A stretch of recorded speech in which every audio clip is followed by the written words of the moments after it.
Salut à tous et bienvenue sur Petite Voix du Monde. Je suis Agathe, votre guide dans ce voyage fascinant à travers les histoires inspirantes et extraordinaires entre parents, enfants et citoyens du monde entier. Aujourd'hui, nous vous racontons une histoire bouleversante qui mélange amour, trahison et rédemption. Imaginez un jeune couple, Fatima et Lamine, dont la vie paisible est brutalement secouée par une accusation dévastatrice. Fatima, une femme douce et aimante, se retrouve accusée d'un crime impensable, l'empoisonnement de sa belle-mère, Ramata, une femme possessive et autoritaire. La tragédie et les malentendus qui en découlent les plongent dans une spirale de douleur et de méfiance. Mais cette histoire ne s'arrête pas là. Avec courage et détermination, Fatima et Lamine vont lutter pour la vérité et la justice, révélant une force intérieure incroyable et une loyauté sans faille l'un envers l'autre. Si vous appréciez notre contenu et souhaitez nous soutenir pour continuer à partager des histoires aussi inspirantes et émouvantes, n'oubliez pas de liker cette vidéo, de vous abonner à notre chaîne et d'activer la cloche pour ne manquer aucune de nos prochaines histoires.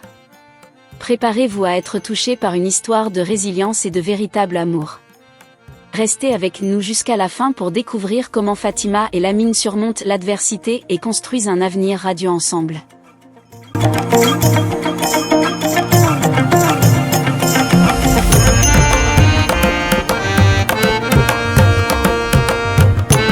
Fatima était une jeune femme douce et aimante, mariée à Lamine, un homme attentionné et travailleur.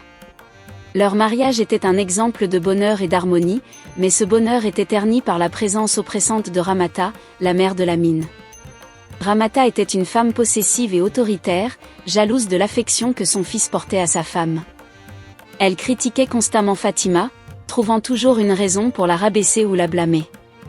Les tensions à la maison étaient palpables, et malgré les efforts de Lamine pour maintenir la paix, la situation ne faisait qu'empirer. Ramata voyait en Fatima une menace à son contrôle sur son fils et se montrait de plus en plus hostile. Elle ne manquait jamais une occasion de discréditer Fatima aux yeux des voisins et des membres de la famille, semant la méfiance et la discorde. Un jour, Ramata tomba gravement malade après un repas de famille. Les médecins ne purent identifier la cause de sa maladie, mais quelques jours plus tard, elle décéda subitement. Les rumeurs commencèrent à circuler, et très vite, des accusations furent portées contre Fatima. On l'accusait d'avoir empoisonné sa belle-mère, une allégation qui déchira la famille en deux. Fatima, dévastée par la perte de Ramata malgré leurs différends, se trouvait désormais au centre d'un scandale. Les voisins et certains membres de la famille de Lamine étaient convaincus de sa culpabilité, influencés par les années de médisance de Ramata. Fatima clama son innocence, mais ses protestations étaient étouffées par le poids des accusations et la méfiance ambiante. Lamine, déchiré entre son amour pour sa femme et la douleur de perdre sa mère, ne savait que penser. Il voulait croire en l'innocence de Fatima, mais les murmures autour de lui étaient assourdissants. Malgré tout, il décida de soutenir sa femme et de chercher la vérité. Il engagea un détective privé pour enquêter sur les circonstances exactes de la mort de sa mère. L'enquête révéla des détails troublants. Ramata avait souffert d'une maladie chronique qui avait été mal diagnostiquée, et les symptômes de son empoisonnement étaient en réalité des signes d'une complication liée à sa condition. Les preuves commencèrent à innocenter Fatima, et il devint clair que la véritable cause de la mort de Ramata n'était pas un acte de malveillance, mais une tragique coïncidence. Avec ces nouvelles informations, Lamine fit tout son possible pour réhabiliter l'honneur de Fatima. Il affronta sa famille et les voisins, expliquant les résultats de l'enquête et affirmant fermement l'innocence de sa femme. Lentement mais sûrement, la vérité fit son chemin, et Fatima commença à être vue sous un jour différent. L'épreuve avait été éprouvante, mais elle renforça le lien entre Fatima et Lamine. Ils surmontèrent ensemble cette tempête, prouvant que leur amour était plus fort que les accusations et les malentendus. Fatima gagna enfin la paix et le respect qu'elle méritait, et le couple put commencer à reconstruire leur vie, plus unis que jamais. Les jours passèrent, et la vérité sur la mort de Ramata se répandit dans la communauté. Les voisins et les membres de la famille de Lamine, autrefois si prompts à accuser Fatima, commencèrent à réaliser l'ampleur de l'injustice qui lui avait été faite. Beaucoup vinrent lui présenter leurs excuses, reconnaissant les erreurs de leur jugement hâtif. Fatima, bien que blessée par les fausses accusations, accepta leurs excuses avec grâce, montrant ainsi la force de son caractère. Lamine, déterminé à protéger et soutenir sa femme, décida de faire un geste public pour restaurer son honneur. Il organisa une grande réunion de famille où il expliqua en détail les résultats de l'enquête.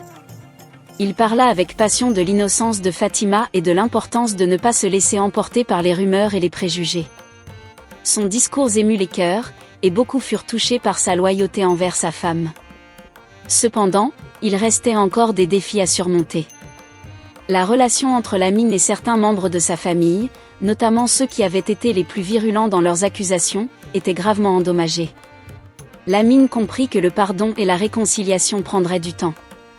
Il décida de se concentrer sur sa propre famille, sur son mariage avec Fatima, et sur l'avenir qu'ils voulaient construire ensemble. Pour tourner la page de cette période sombre, Lamine et Fatima décidèrent de déménager dans une nouvelle ville. Ce changement de décor leur offrit un nouveau départ, loin des souvenirs douloureux et des regards soupçonneux. Ils trouvèrent une petite maison dans un quartier calme, où ils furent accueillis chaleureusement par leurs nouveaux voisins. Fatima, qui avait toujours été passionnée par la cuisine, décida de transformer cette passion en profession. Elle ouvrit un petit restaurant, et grâce à ses talents culinaires et à sa personnalité charmante, l'endroit devint rapidement populaire. Lamine, quant à lui, continua de travailler dur, mais il s'assurait de passer le plus de temps possible avec sa femme, soutenant son entreprise et partageant chaque moment de leur nouvelle vie ensemble. Les mois passèrent, et leur vie reprit un rythme heureux et paisible.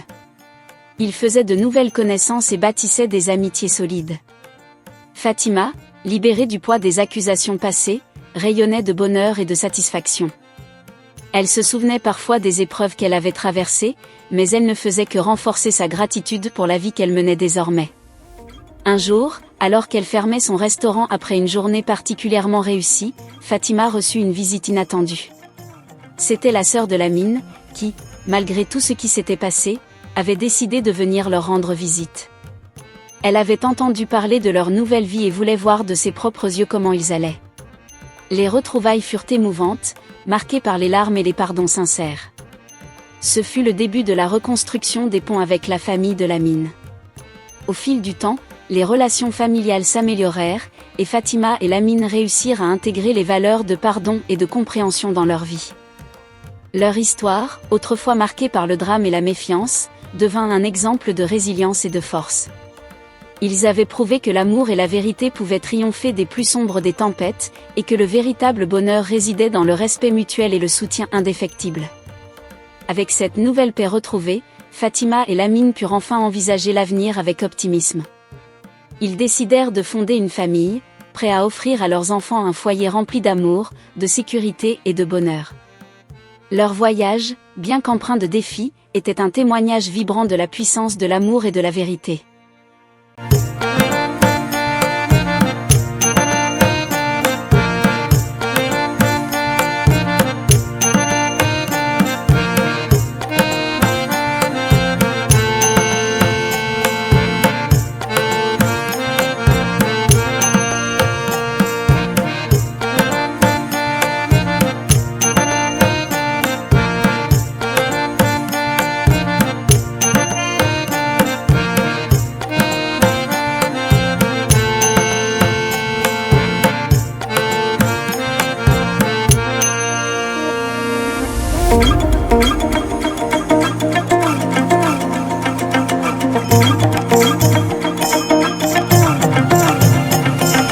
Et voilà, chers abonnés, l'incroyable histoire de Fatima et Lamine, un couple qui a traversé les pires épreuves pour finalement triompher de l'injustice. Leur amour et leur détermination ont permis de révéler la vérité et de restaurer leur honneur. Cette histoire nous rappelle que même dans les moments les plus sombres, la vérité et la justice peuvent prévaloir grâce à la persévérance et à la loyauté. Fatima, injustement accusée, a prouvé que la force intérieure et le soutien des proches sont des armes puissantes contre les épreuves de la vie. Lamine, par son amour et sa confiance inébranlable, a montré que l'union fait la force. Si cette histoire vous a touché autant que nous, n'oubliez pas de liker cette vidéo, de vous abonner à notre chaîne, et de partager cette histoire avec vos amis et votre famille. Chaque soutien nous motive à continuer à vous apporter des récits inspirants et émouvants. Et surtout, activez la cloche de notification pour ne manquer aucune de nos prochaines vidéos. Votre engagement est ce qui nous permet de grandir et de continuer à raconter des histoires qui réchauffent le cœur et inspirent l'âme. Merci d'avoir été avec nous aujourd'hui. Prenez soin de vous et souvenez-vous, même dans les moments les plus difficiles, il y a toujours une lumière au bout du tunnel. À très bientôt pour une nouvelle histoire inspirante sur Petite Voix du Monde.